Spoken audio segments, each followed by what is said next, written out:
Chapter 1 The Man from Alabama. In 1963, a black minister from a small town in Alabama, in the south of the United States, led a march of more than 250,000 people to Washington, D.C. There, he made a speech that became famous. "I have a dream," he said. He dreamed of all the people of America, black and white, living together in peace and freedom. He said that all men and women should be equal. Many of the marchers cried as they listened to him. The minister's speech was shown on television all over the world, and he became a hero to millions of people who saw and heard the speech. But there were also people who hated this man and his ideas. They did not want black people to be free. They did not want them to have equal rights. In 1968, less than 5 years after his famous speech, a white man shot him dead. The minister was only 39 years old. When people heard of his death, there was much sadness, and people cried in the streets. But many people were very angry too, and there were riots in the big cities. In Chicago and Washington, black people burned buildings and fought the police. Hundreds of black people were killed in these riots. 15 years after his death, the government of the United States made his birthday a holiday. Today, he is remembered as one of the greatest Americans of the 20th century. Who was this man? Why did so many people love him? Why did others hate him? The man from Alabama, the man who had a dream, was Martin Luther King, and the story of his life is the story of a people's fight for freedom.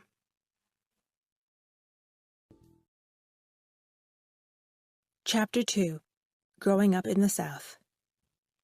Martin Luther King was born on the 15th of January, 1929 in Atlanta, Georgia.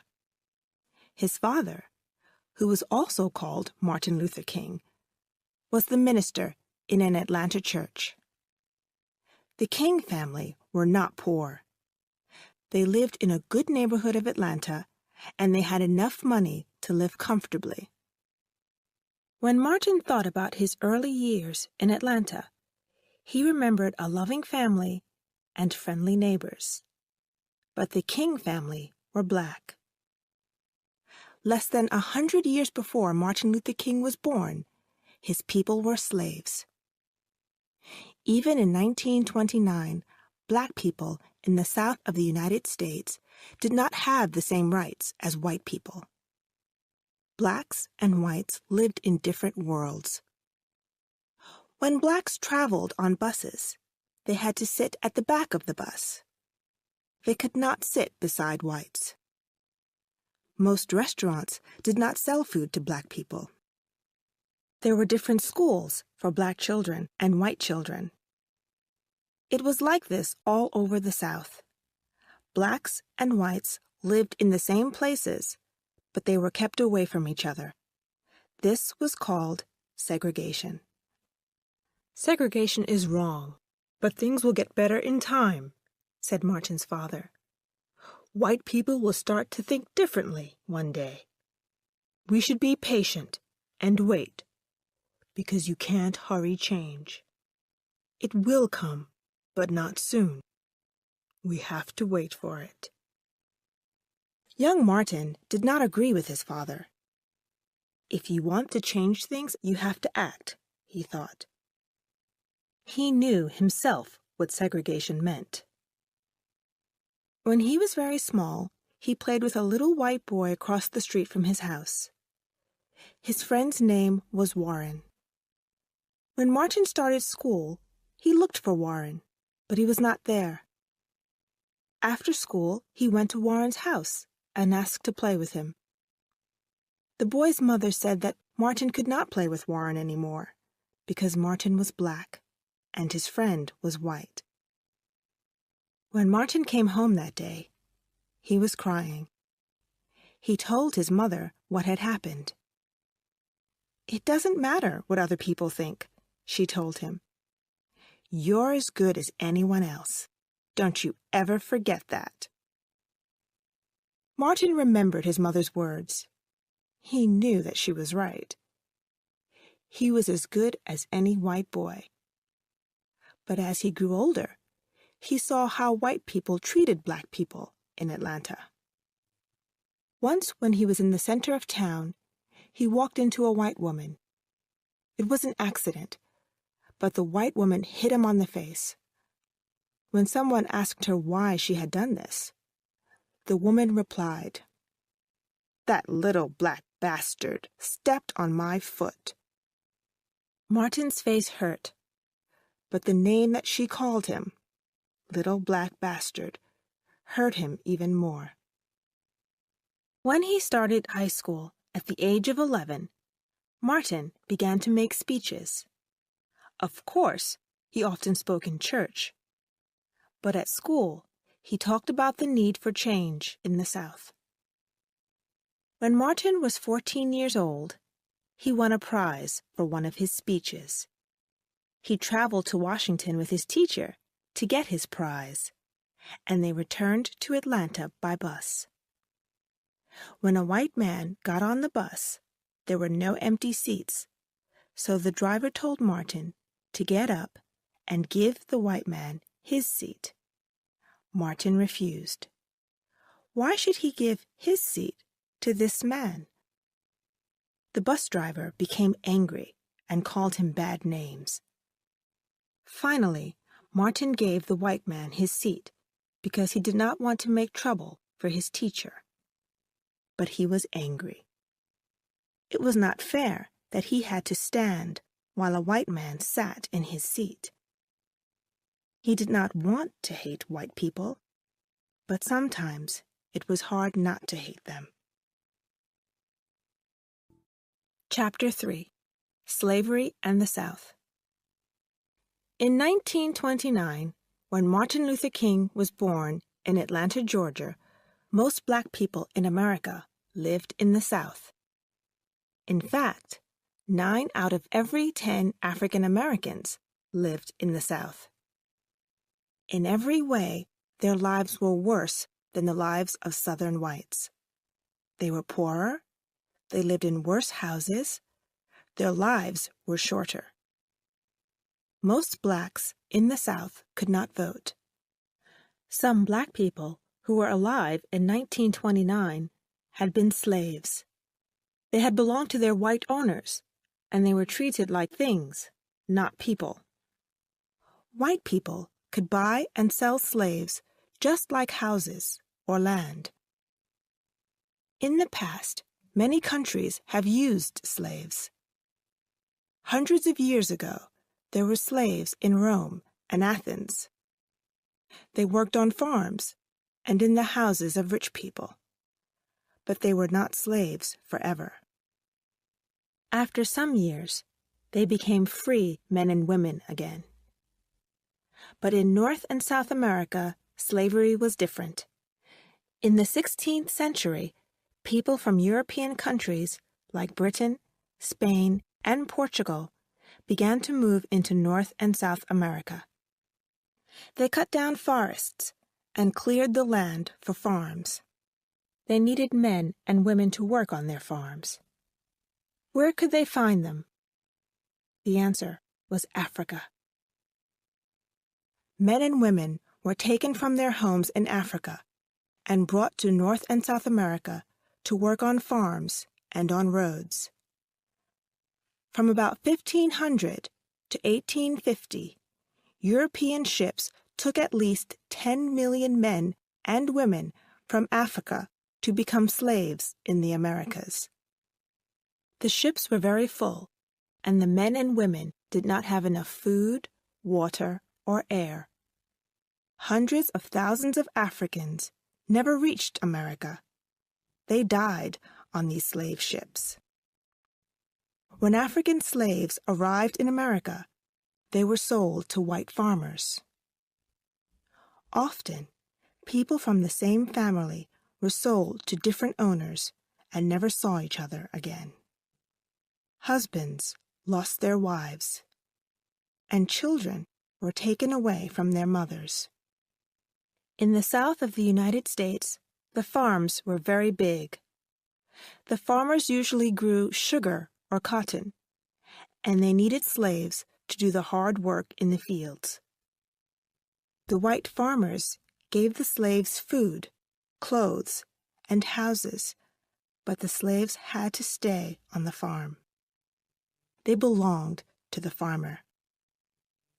When slaves ran away, they were usually caught and brought back to their owners. Then they were beaten, and sometimes even killed. Many slaves fought against the slave owners. In 1791, a black slave called Toussaint Louverture led an army of slaves against French soldiers on the island of Haiti. Toussaint died in a French prison, but in 1804, Haiti became the first free black country. In Virginia, in 1831, a slave called Nat Turner led slaves against their white owners. They did not succeed, and Turner himself was killed. But the slave owners were afraid that one day the slaves would win the fight. Some black leaders wanted to return to Africa. In 1822, a new country was born in West Africa. This was Liberia, a country for people who were once slaves but were now free. 100 years later, African-American leaders, such as W.E.B. Du Bois, argued for a return to Africa. After 1808, it was against the law to bring slaves from Africa to the United States. But the number of slaves in the South continued to grow. By 1860, there were more than 4 million slaves in the South. They were no longer Africans, but African Americans, and they wanted to be free. When Americans wrote the Declaration of Independence in 1776, they said that men and women should be free and equal. But the men who wrote the Declaration owned slaves. How is this possible? This was a difficult question. By the 19th century, many black people had become Christians. They went to church on Sunday, just like their white owners. Blacks and whites both read the Bible, and the message of the Bible was the same. All men and women, black or white, are equal in God's eyes. More and more people in Europe and America thought that slavery was wrong. Britain ended the buying and selling of slaves in 1807. A year later, America did the same. Many northern states ended slavery, and they wanted it to stop all over the United States. But southern slave owners wanted to keep their slaves. They refused to free them, and they were ready to fight for their right to own slaves. The southern states were ready to go to war for these rights. Chapter 4: War in America and After. Abraham Lincoln was elected President of the United States in 1860. He wanted to end slavery in America, but the South wanted to keep their slaves. So 7 southern states decided to leave the United States of America. The North and South went to war in 1861.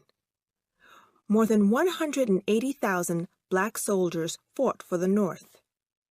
In 5 years of terrible fighting, more than 500,000 soldiers on both sides were killed. The North won the war, and slavery in the South ended in 1865. Now there were no more black slaves in America. But black people in the South did not have the same rights as white people. Blacks could not go to white schools, and there were very few schools for blacks. Blacks could not go to the same shops or restaurants as whites. When blacks did try to get their rights, whites often answered them with violence. Most whites in the South were angry that they had lost the war. They did not agree with the end of slavery or with equal rights for blacks. In 1867, a group of soldiers in the southern state of Georgia started a secret organization to fight against black rights. This organization was called the Ku Klux Klan. They wanted to frighten blacks and stop them from voting in elections. Klansmen dressed in white clothes and covered their faces so nobody could see who they were. Sometimes they took black people out of their homes and beat them or killed them. They also burned the schools, homes, and churches of black people. In the 1890s, more than 1,000 blacks were killed by whites in the South. Most blacks were too frightened to tell the police, because many policemen in the South actually belonged to the Klan. Early in the 20th century, more than 4 million whites belonged to the Ku Klux Klan. Now that blacks were not slaves, they were free to move out of the South. Thousands of blacks left the South and moved to northern cities like Chicago and Detroit. There was more freedom for blacks in the North, and there was work for them in the factories. By the beginning of the 20th century, a quarter of blacks lived outside the South, mostly in big northern cities. In the 20th century, blacks began to play a more important part in the life of America. New schools and universities for blacks opened. Jazz, the music of black people, became popular all over the world. Harlem, a black neighborhood of New York City, became the center for black musicians like Duke Ellington and black writers like Langston Hughes. Paul Robeson was a famous black singer and actor. He sang about the troubles of black people. But many whites were angry when he appeared in Shakespeare's play Othello with a white actress as his wife. There were many black sportsmen. The great black runner, Jesse Owens, won gold medals for America at the 1936 Olympic Games in Berlin. As Hitler and other Nazi leaders watched, Owens beat the best white runners. The boxer, Joe Louis, was born into a poor black family in Alabama in 1914 and was taken to Detroit when he was 10 years old. In 1937, he became the world boxing champion. His greatest fight was against the German boxer Max Schmeling. Louis had lost to Schmeling in their first fight. When Schmeling returned to Germany, he was called a hero by the Nazis. Hitler himself said that because Schmeling had won, whites were stronger than blacks. When Louis beat Schmeling in 1938, blacks all over America were wildly happy. Joe Louis fought 20 times as world champion and was never beaten. But once again, the greatest changes in the lives of black people came from a war. In 1941, America entered the Second World War. Black soldiers fought bravely for their country, but the American army was segregated. Black soldiers did not fight beside white soldiers, and they were not treated as well as white soldiers. When black soldiers protested about this, there were often fights between black soldiers and white soldiers. When these black soldiers returned to America, they wanted equal rights for themselves. In some of the countries they had visited, black people had the same rights as white people and were treated fairly.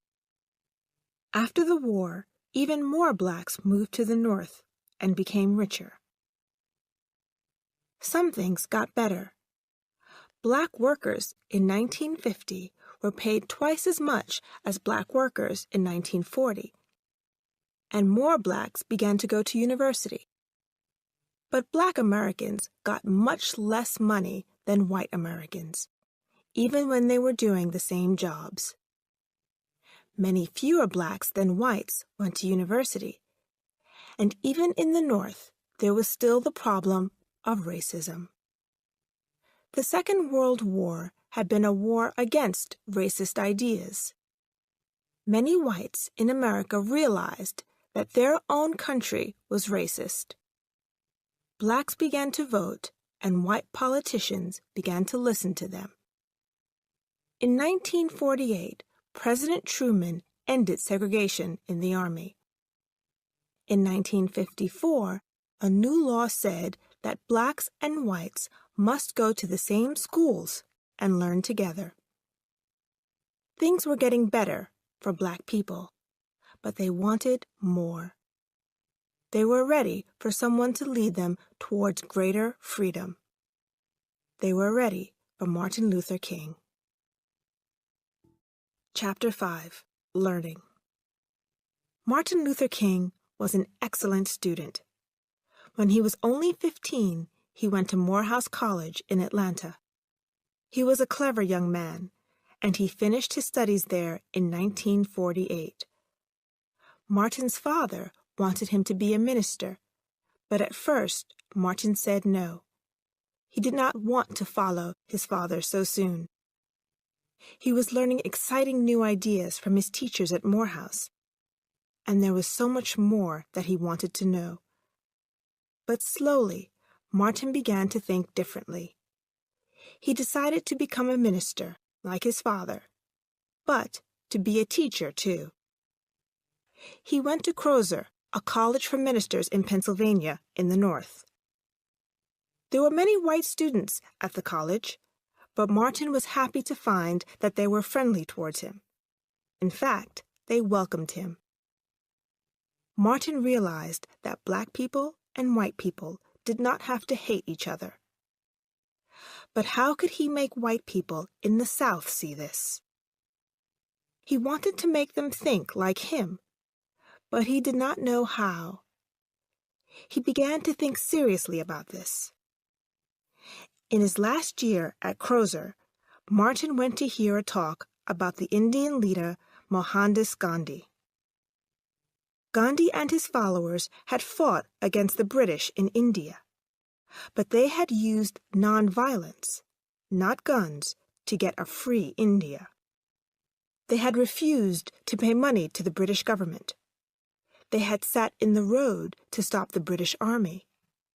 Thousands of them had been arrested for refusing to obey unfair laws. Gandhi thought that love was more powerful than hate. If you love your enemies, you can beat them, Gandhi had said. Martin was excited by Gandhi's words. Could black people in the South end segregation without violence? Martin continued his studies at Boston University. Now he was Dr. Martin Luther King. His family were very proud of him. But Martin was lonely in the North. He felt far from home, and he knew that his work was in the South. Then some friends introduced him to a young woman from the South called Coretta Scott. They fell in love and married in 1953. Soon they started a family. For the rest of Martin Luther King's life, he and Coretta worked together to fight segregation in the South. In 1954, the Kings moved back to the South. Martin became minister of the Dexter Avenue Baptist Church in Montgomery, Alabama. Once he was back in Alabama, Martin realized that things were beginning to change in the South. Black and white children were starting to go to the same schools. There were new laws against segregation. But white people in the South decided to fight against these laws. Clearly, trouble was coming in the South. And the trouble began in Martin Luther King's new home, Montgomery, Alabama. Chapter 6. The Montgomery Bus Boycott. Rosa Parks was a black woman who worked in a shop in Montgomery. Every day, she took the bus to and from her work. One day, in December 1955, Rosa Parks got on the bus to go home and sat in a seat at the front. There were 3 other black people sitting near her. More and more people got on the bus, and soon there were no more seats. White people had to stand.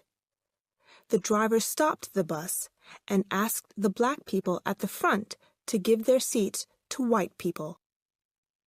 3 of them stood up, but Rosa Parks stayed in her seat. Rosa belonged to the NAACP, a black civil rights group, and she knew her rights. She refused to get up. "Why don't you stand up?" said the driver. "I don't think I should have to stand up," Rosa answered. "If you don't stand up, I'm going to call the police," said the driver. "You can do that," said Rosa. So the driver called the police, and Rosa Parks was arrested and put in prison. The arrest of Rosa Parks made many black people in Montgomery very angry. But it gave them a chance to protest against the policy of segregation on the buses. For years, the NAACP had wanted to take action against the city's bus company. Now they had a chance. But who could lead them? Martin Luther King had only been minister of the Dexter Avenue Baptist Church for a year, but he was well known for his honesty. The NAACP asked King to meet them and decide what to do. It was time to end segregation on Montgomery's buses. They met in King's church. King said that black people should boycott the buses in Montgomery. "If we refuse to ride on the buses, the company is going to lose a lot of money," he said. In the end, they will have to end segregation. King agreed to lead the boycott. When the meeting finished, King was worried. He discussed his worries with Coretta, his wife.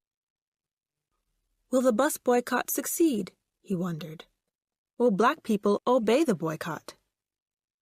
Most black people don't have cars, so how are they going to get to work? If people can't get to work, perhaps they will lose their jobs. Maybe the boycott will hurt black people more than it will hurt white people. How will that help black people? There were a lot of questions, and King and his wife talked for hours. Neither of them slept well that night.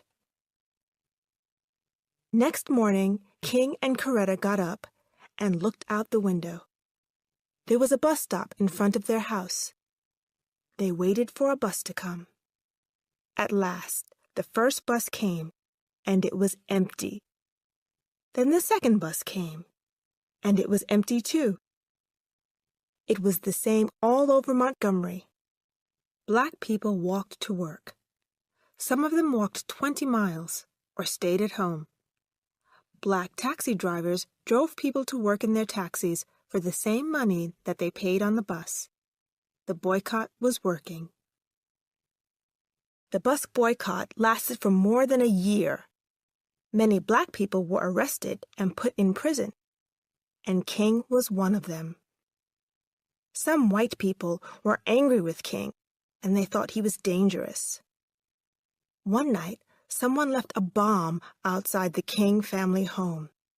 It exploded, but luckily no one was hurt. The bus company was losing money, but it refused to change its policy. Shops in Montgomery were losing money too, because black people were not coming into town to shop. The owners of the shops wanted the boycott to end, but the bus company did not want the NAACP to win. The boycott leaders went to an Alabama judge. They said that segregation on buses was wrong.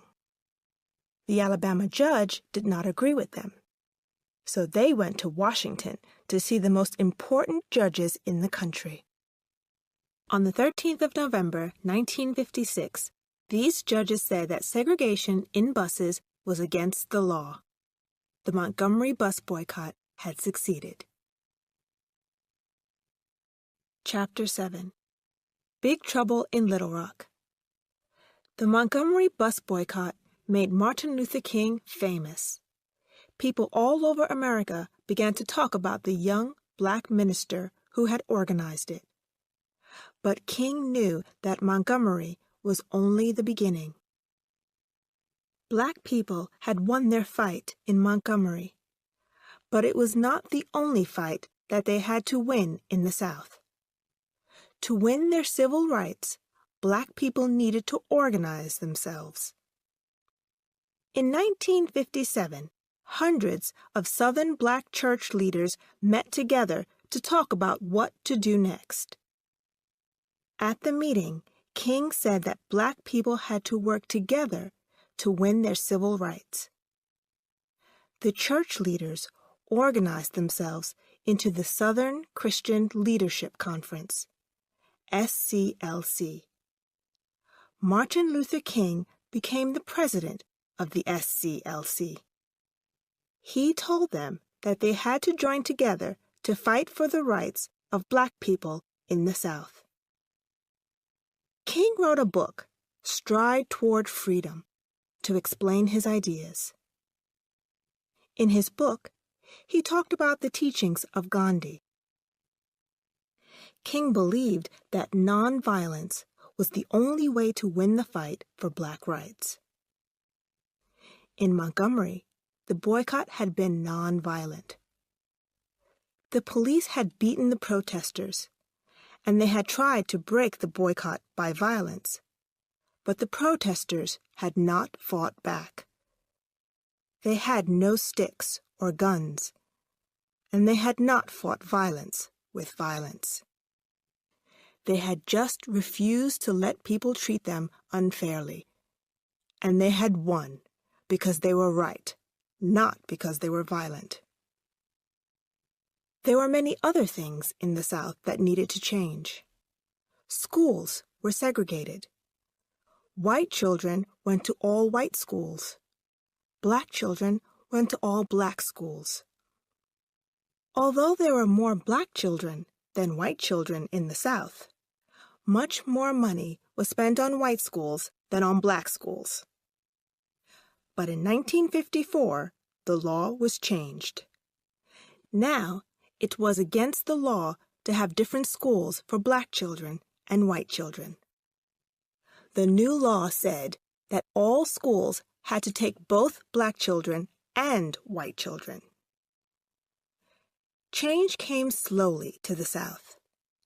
Many white people hated the new law, and in many Southern states, they refused to obey it. Arkansas was one of these states. In the state capital, Little Rock, 9 black students tried to enter the Central High School at the start of the 1957-58 school year. Little Rock soon became one of the most famous places in the story of the fight for civil rights. On the 2nd of September, the night before the start of the new school year, the leader of the Arkansas government, Orville Forbes, ordered the National Guard to stand outside Central High School. He told them to stop any black students from entering the school because he was afraid of trouble from protesters. The school was closed. but a judge said that Faubus could not use the National Guard to do something that was against the law. On the 23rd of September, the Little Rock police took the 9 black students into Central High. A crowd of more than 1,000 white people tried to stop the black students from entering. The crowd rioted and attacked the police. The pictures of the riot were seen all over the world, and many Americans were shocked to see such ugly attacks in their own country. Next day, the President of the United States, Dwight D. Eisenhower, ordered the army to Little Rock. 1,000 soldiers stood in front of the crowd as the 9 black students entered Little Rock Central High School. Every morning, the 9 black children walked to the school, and every morning the soldiers protected them as they walked through crowds of angry whites. One of the Little Rock 9, Elizabeth Eckford, later talked about that walk past the angry crowd. I looked for a friendly face in the crowd. I saw a nice-looking old woman. She seemed to have a kind face. But when I smiled at her, she spat at me. Inside the school, things were different. Ernest Green, one of the 9 black students, remembered the friendly white students who helped him. I missed 3 weeks of school, so I was behind in my classwork. A couple of boys in my class gave me notes on the lessons that I'd missed. After seeing the crowd outside the school, I was really surprised by this. Chapter 8 A New Start. For black people in America, 1960 was an important year. King was busier than ever. He decided to move back to his father's church in Atlanta. He spent half of his time working in his church and the other half working for the SCLC. King's policy of nonviolent protest was becoming more popular. Soon black people found a new way to protest, the sit-in. Restaurants in the South were still segregated. One day, in February 1960, 4 black students in Greensboro, North Carolina, walked into a shop called Woolworth's. There were hundreds of Woolworth shops across the country, and many had restaurants inside the shop. The students sat down at a table and politely asked for lunch. The waitress refused to take their order and told the students to go, but they refused to leave the restaurant. Instead, they began a sit-in. They sat at their tables and waited until the restaurant closed. Next day, some more students joined them. Then, some white students joined the sit-in too. The Greensboro students were arrested, but the sit-ins did not stop. Soon, there were sit-ins at restaurants all over the South. More white students from the North traveled to the South to join the sit-ins. In July 1960, Woolworth's finally agreed to let both blacks and whites use their restaurants. Other big companies did the same. So once again, nonviolent protest had been successful in the battle for civil rights. Martin Luther King joined the sit-ins.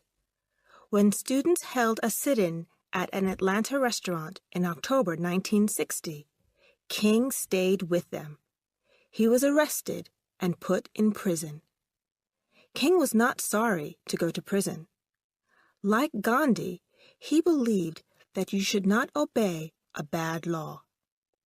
If the law is unfair, he argued, then it is right to break it. It is better not to obey a bad law than to obey it. If this means that you go to prison, then you have to accept that. King was not afraid of prison.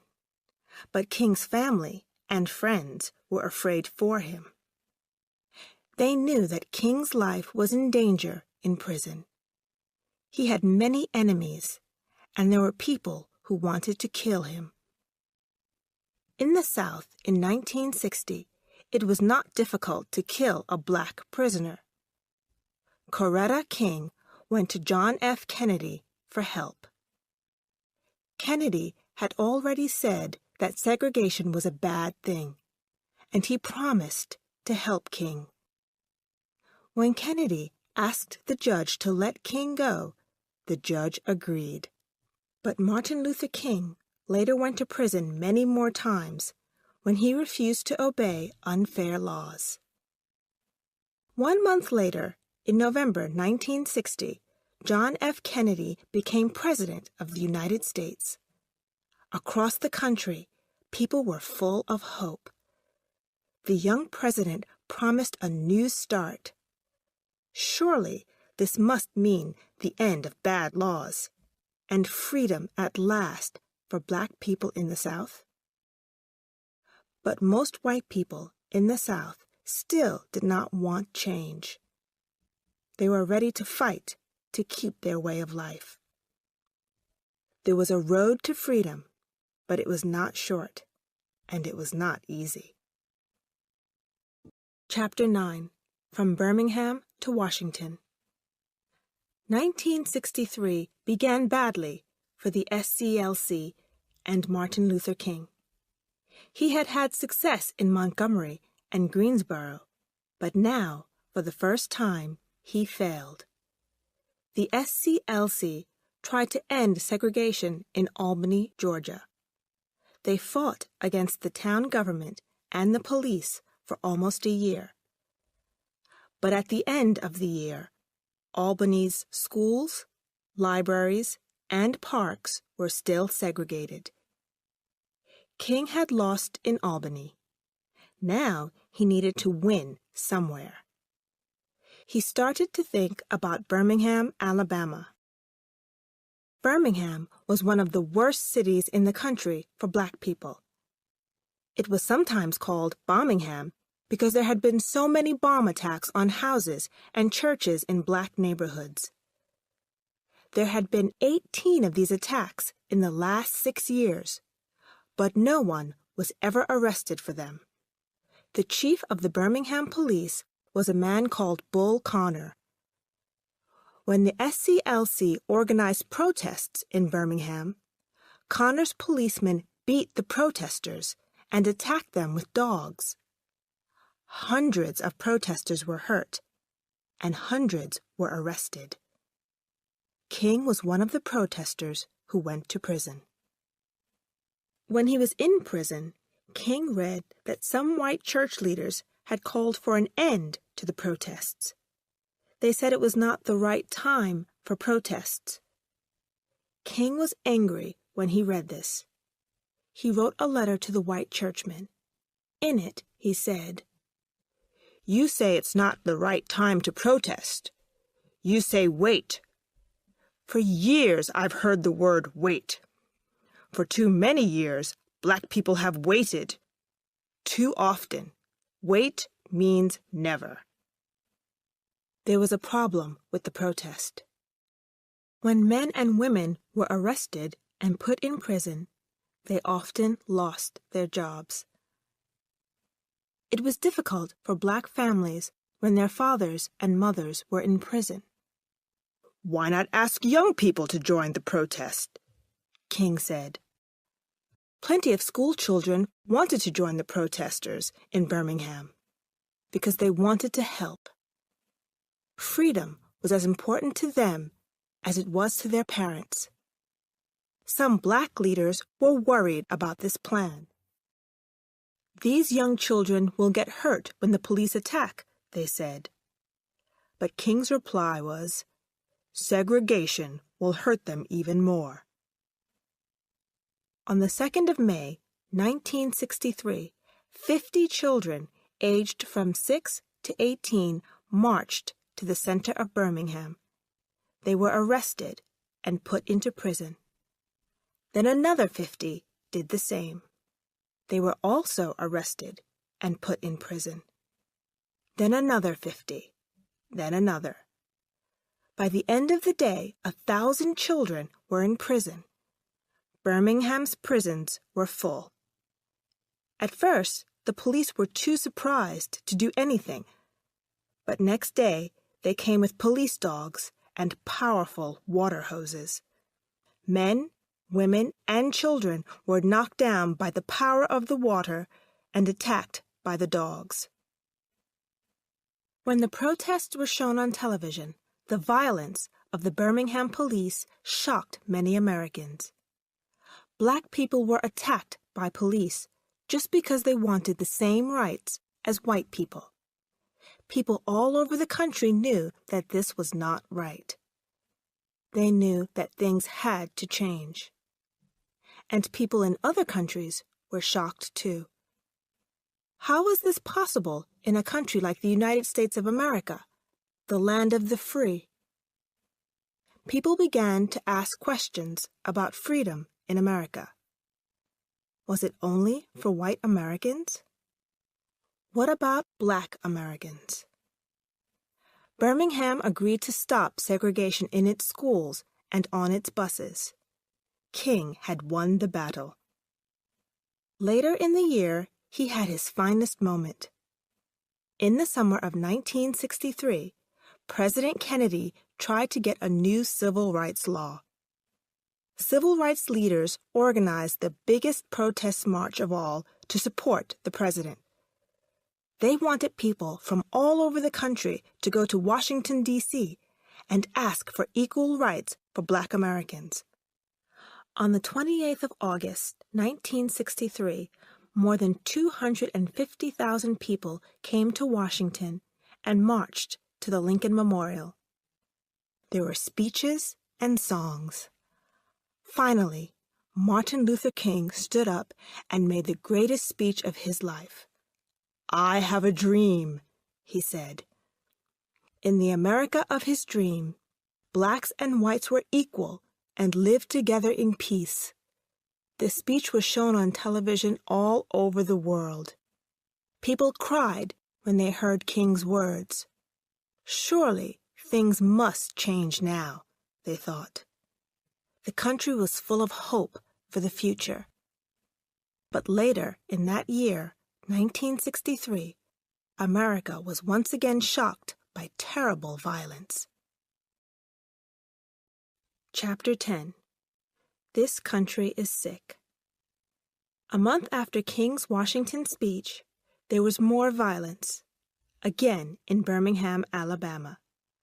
A bomb was thrown into a black church, and 4 young black girls were killed. King's message did not change, but the bomb made it harder to persuade people that nonviolence was the answer. On the 22nd of November, 1963, President John F. Kennedy was shot dead in Dallas, Texas.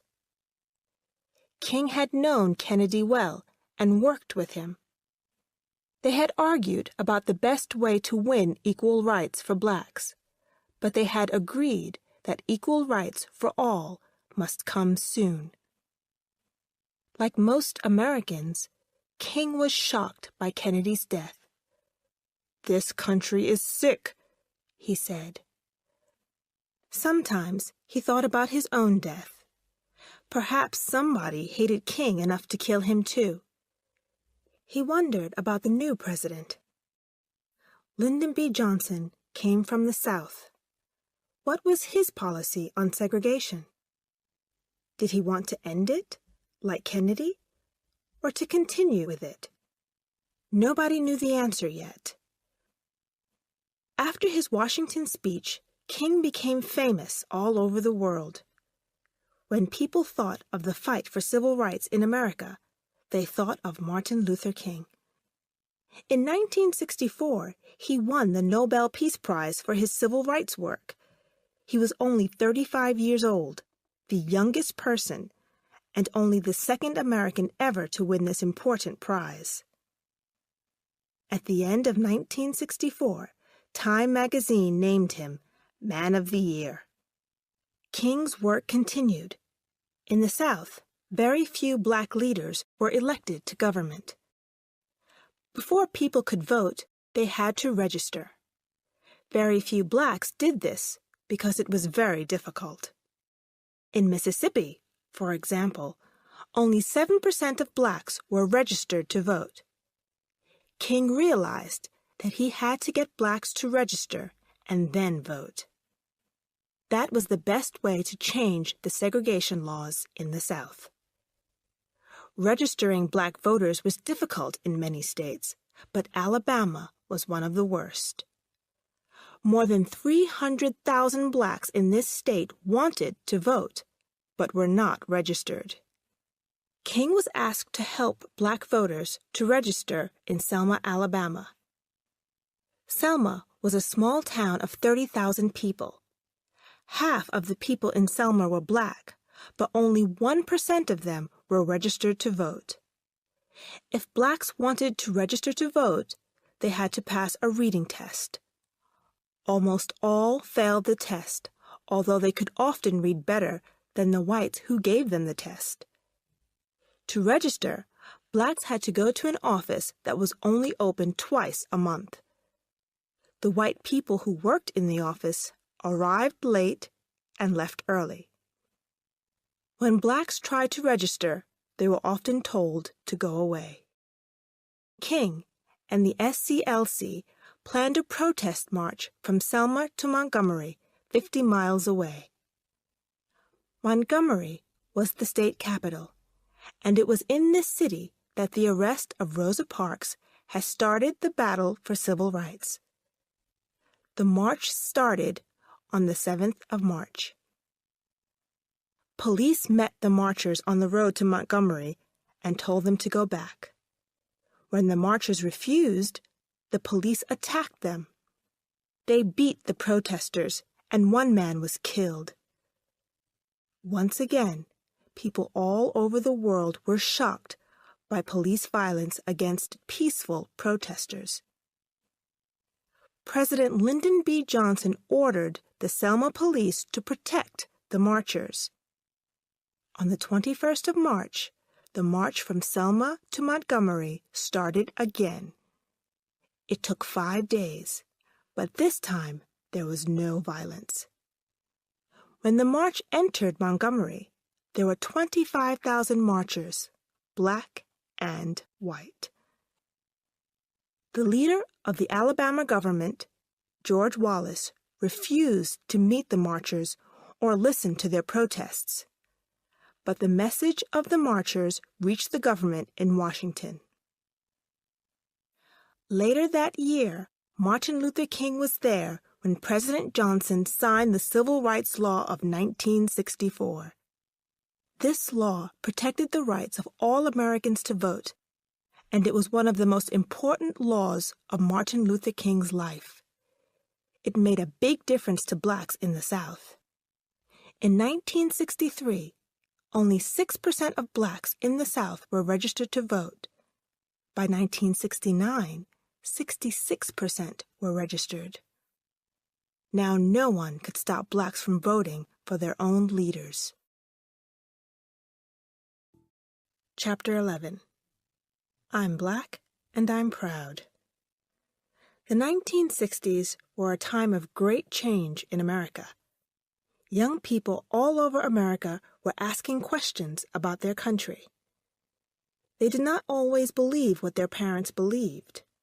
They wanted change. At the March on Washington, a young singer called Bob Dylan put the thoughts of young Americans into his song, "The Times They Are A-Changin'." "Things are changing fast," the song said. "The old must listen to the young, and they cannot stop change."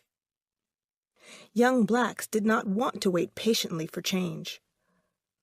Although they knew that Martin Luther King had worked hard for equal rights, they thought that change was happening too slowly.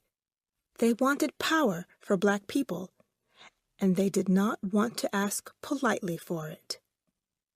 Perhaps violence was necessary for change, they thought. In 1966, Bobby Seale and Huey Newton started the Black Panther Party. The Panthers did not agree with Martin Luther King about the use of nonviolence. They said that blacks should buy guns to protect themselves from attacks by whites. Huey Newton said that the Civil Rights Law of 1964 was too little, too late. After a fight between the Panthers and the police, Newton was arrested and put into prison because he killed a white police officer. Crowds of Panther supporters marched through the streets shouting, "Free Huey!" Other Panthers died in battles with the police. Most white Americans were afraid of the Black Panthers.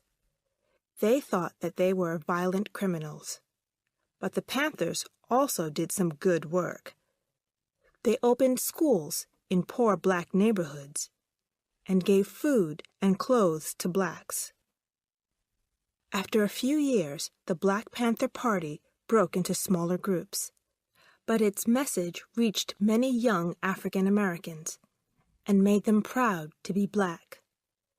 They started to learn about Africa, eat African food, and wear African clothes. Another person who wanted a different America for blacks was Malcolm X. In the past, many blacks had the name of their slave owner as their last name, so Malcolm changed his last name from Little to X. For him, it was a way of saying goodbye to slavery. Like the Black Panthers, Malcolm X did not agree with Martin Luther King about the use of violence. Blacks should not ask for help from whites, he thought. Blacks should help themselves. Violence was necessary when you were fighting for your rights. Malcolm said that blacks should fight violence with violence. It was the only language that white racists understood. "If a man speaks the language of violence," said Malcolm, "you can't speak to him in the language of peace. He'll break you in two. If a man speaks French, you can't speak to him in German. You have to find out what this man speaks. Once you know his language, learn how to speak his language. Then we can talk." Many young blacks agreed with Malcolm X more than with Martin Luther King. They were angry that they still did not have the same rights as whites. Poor blacks living in the big cities of the North wanted to vote, but they wanted other things too. They wanted better houses and more jobs. In many of the poorer neighborhoods of America's big cities, young blacks rioted. Many people died in these riots. In the 60s, many important black writers and musicians became famous in America. Writers like James Baldwin and Toni Morrison showed Americans what the lives of black people were like. In his book, The Fire Next Time, Baldwin warned of terrible violence in the future. To stop this, whites must change their ways, he said. The black musician, Stevie Wonder, sang about the difficulties of young blacks.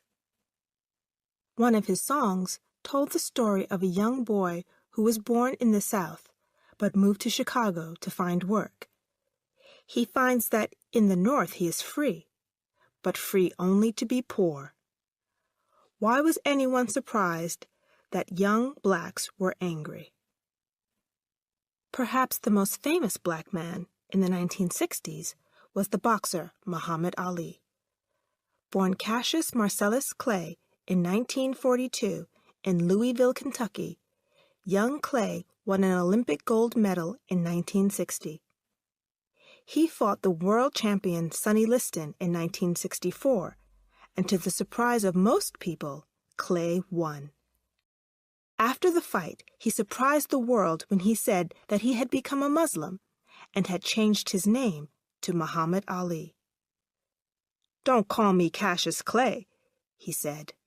"That's a slave name. Ali was loud and proud and clever. "I am the greatest," he said. And he was. No one could beat him. He began to speak out against racism. In 1967, he refused to join the U.S. Army and fight in Vietnam.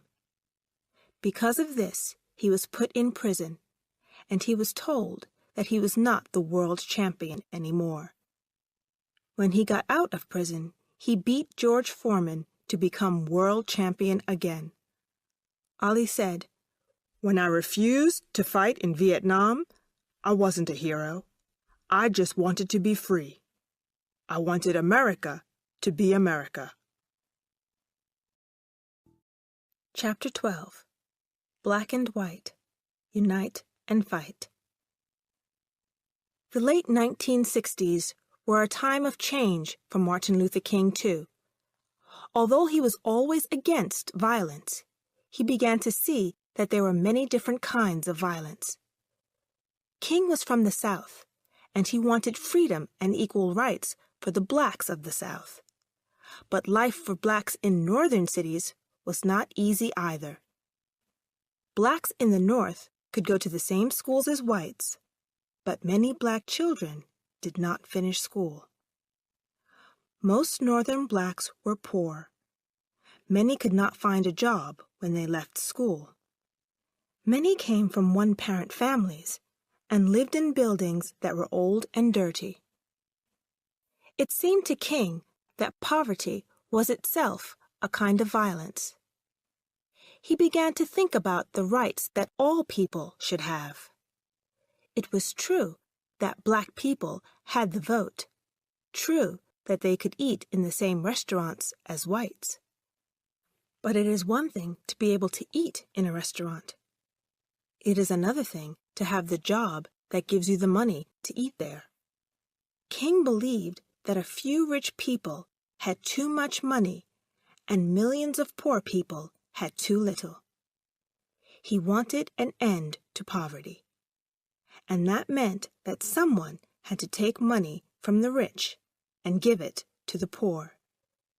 It was a strong message, and many people who supported King on civil rights were not sure about it.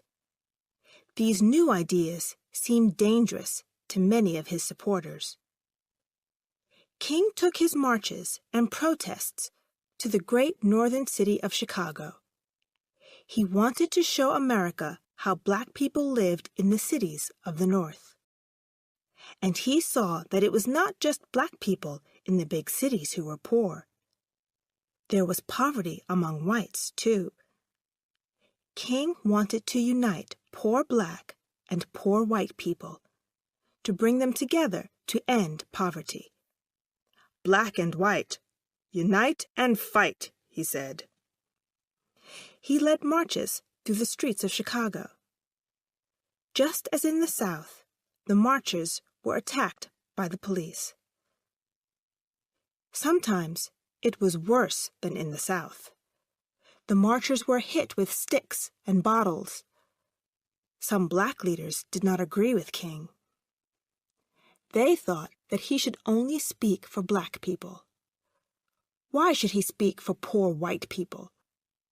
Poor whites had their own leaders. But King had decided what he wanted to do. He planned to lead a Poor People's March on Washington. And now everyone in America was thinking about a new problem: Vietnam. All through the 1960s, America was at war in Vietnam. Every year, more and more American soldiers were sent to fight in Vietnam. By 1968, more than 500,000 American soldiers were fighting there. Many of these soldiers were black and came from poor families. In the end, more than 58,000 American soldiers died in Vietnam. Vietnam was a terrible war. More than 2 million soldiers from North and South Vietnam were killed. More than 2 million Vietnamese who were not soldiers were killed or hurt. Thousands of villages were destroyed, and rice fields were burned. Many Americans were against the war. They thought it was wrong for America to go to war with a small country like Vietnam. King agreed with them. He was worried about what his country was doing. He decided to speak out against the war. Some of his friends told him not to do this. They said the war was not his business. He should only talk about the problems of black people. But on the 4th of April, 1967, King made an important speech about Vietnam. He said he could not be silent about the war anymore. People had said that he should not speak about peace. He should only speak about civil rights. "These people," King said, "do not know me. They do not know the world in which they live." Then he attacked the U.S. government. He said the war on Vietnam was wrong. The burning and the bombing had to stop. The killing of Vietnamese men, women, and children had to stop. "I speak as a child of God and as a brother to the poor. I speak as an American. The Vietnamese, too, are my brothers and sisters. The American government must stop its violence against the Vietnamese people. War is not the answer." Martin Luther King was attacked for this speech. What did he know about Vietnam? Some newspapers said he was supporting the Vietnamese government when American soldiers were fighting and dying. But protests against the war grew. All over America, protesters fought with the police. University students who refused to join the army and fight in Vietnam rioted. At Kent State University, Ohio, 4 white students were shot dead by the National Guard. "Now we know what it feels like to be black," said one white student. Chapter 13. Death in Memphis. Many people who wanted to change America began to ask questions about Martin Luther King's policy of nonviolence. Was it possible to change things in America peacefully?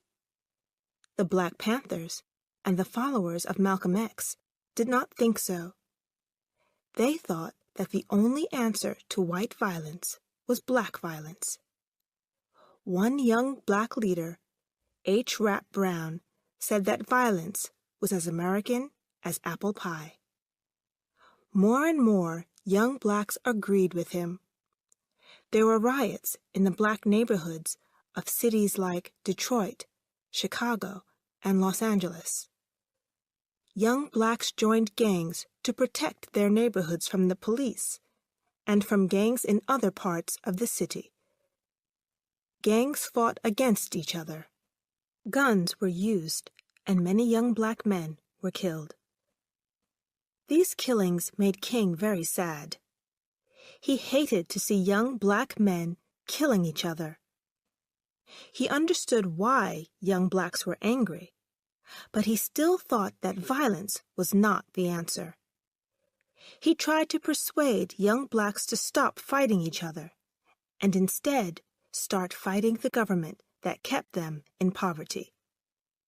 But few young people wanted to listen to him. They thought that Martin Luther King did not understand them. To them, he was yesterday's man. He belonged to the past. In 1968, King was tired. Speeches, marches, and protests had been his life for more than 12 years. He had won many battles. Black people were freer than they had been when he began his fight for civil rights. But he knew that there were many more battles to fight. Blacks were still poorer and less successful at school than whites. There were few blacks in important jobs. Young black people did not remember the battles King had won. They wanted more change, and they wanted it now. In March 1968, a group of workers in the city of Memphis, Tennessee, decided to stop work because they were badly paid. Most of these men were black, and they worked hard to keep the city clean. They asked Martin Luther King to help them with their protest. King agreed to march with them. The marchers wanted to protest peacefully, and they sang and held hands. But gangs of young blacks did not want to protest peacefully. They attacked the march, broke shop windows, and fought with the police. A young man was killed in the fighting. After the march, King talked to the gangs. He explained what he was trying to do. He said that violence was not the answer. They needed to hold a peaceful protest. That was the only way that the workers could win. Some of the young men from the gangs argued with King. They said that times had changed and that peaceful protests did not work anymore. Finally, King persuaded them to join him. The gangs agreed to join the workers on their next march. They promised not to use violence. The date for the next march was the 5th of April. On the 3rd of April, King came back to Memphis and made a speech. It was full of hope. "I have been to the mountaintop," he said. "I have seen the promised land. I may not get there with you, but we as a people will get to the promised land." On the next day, the 4th of April, King told his friends that he needed some air. He went out of his hotel room just after 6 o'clock in the evening. Suddenly, there was the sound of a gun. His friends ran outside and found King lying on the ground. Someone had shot him. Jesse Jackson, one of King's young supporters, held him in his arms. An hour later, Martin Luther King died in a Memphis hospital. He was 39 years old. Chapter 14. Still Dreaming. Martin Luther King's death shocked America. Black Americans could not believe that they had lost their leader. At first, they were shocked, but soon they were angry. "Go home and get your guns," the Black Power leader, Stokely Carmichael, told a crowd in Washington, D.C. There were riots in all the big cities in the USA. The rioters fought the police. 46 blacks were killed in the riots that followed Dr. King's death. James Earl Ray, a white American, was arrested and went to prison for King's murder. But many people did not believe that Ray had acted alone. They thought that white politicians had paid him to kill King. Even Coretta King did not believe that Ray had killed her husband. Martin Luther King's body lay in his father's church in Atlanta. Thousands of people came to say goodbye to the man who led the fight for civil rights. Later, King's body was taken to lie beside his grandparents. There, written on a stone, are the last words of his most famous speech. "Free at last, free at last. Thank God Almighty, I'm free at last." After his death, many people wanted to remember Martin Luther King in some way. In 1980, Stevie Wonder wrote a song called Happy Birthday. The song said that King's birthday should be a holiday for all of the United States. In 1983, a new law named the third Monday in January Martin Luther King Day, a new American holiday. On the 20th of January, 1986, the first Martin Luther King Day, Stevie Wonder sang at a concert to give thanks for King's life. In the year 2000, all 50 states had a holiday on this day for the first time. What happened to the other people in the Martin Luther King story? Jesse Jackson, who was with King when he was killed, stood for election as President of the United States in 1984 and 1988. Later, he worked for President Clinton, and he has visited many countries to work for peace. Bobby Seale still works for civil rights, but does not believe in guns and violence anymore. Malcolm X was shot dead in February 1965 as he was giving a speech at a meeting. Huey Newton came out of prison in 1970 and went to live in Cuba. When he returned from Cuba, he left the Black Panthers after some trouble over money. He was shot dead in 1989 in a gunfight over drugs. James Earl Ray was sent to prison for 99 years. He died in Nashville in 1998 at the age of 70, still protesting that he had not killed Martin Luther King. Rosa Parks left Montgomery and moved to Detroit. She continued working for civil rights. In 1990, she met Nelson Mandela just after he left prison. And Mandela said that he often thought about her brave action while he was in prison. She was given the Presidential Medal of Freedom in 1998. She died on the 25th of October, 2005, aged 93. Coretta Scott King began the King Center in Atlanta, Georgia, to continue her husband's work. For the rest of her life, she worked for peace and civil rights. She died on the 31st of January, 2006. 4 U.S. presidents went to her funeral: George W. Bush, his father, George H.W. Bush, Jimmy Carter, and Bill Clinton. Now, Dexter Scott King, son of Martin Luther King and Coretta Scott King, manages the King Center. Martin Luther King's body was moved to the King Center, and now Coretta's body is there beside his. And Martin Luther King? What can we say about him today, more than 40 years since his death? Has his dream of a fair and equal America come true? There are more Black Americans in important, powerful jobs than ever before. More than 300 American cities are governed by Black leaders. On television, there are many Black reporters and newsreaders.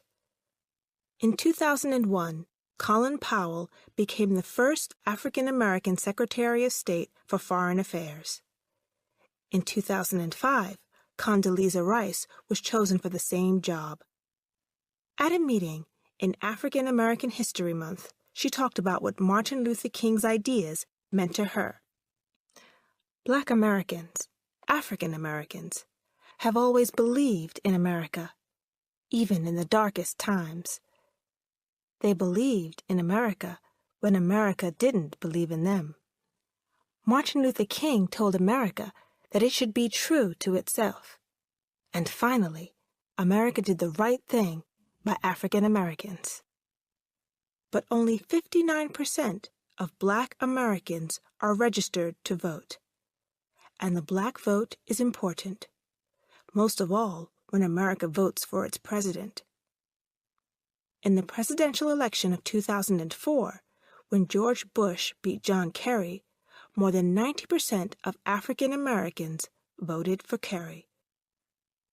Martin Luther King's dream has not yet come true. Blacks and whites are not yet equal. Look at the young Americans who go to prison, cannot find a job, or die in street violence. For every white person who finds himself in this group, there are 5 blacks. Being Black in America is like wearing shoes that don't fit, an African-American writer has said.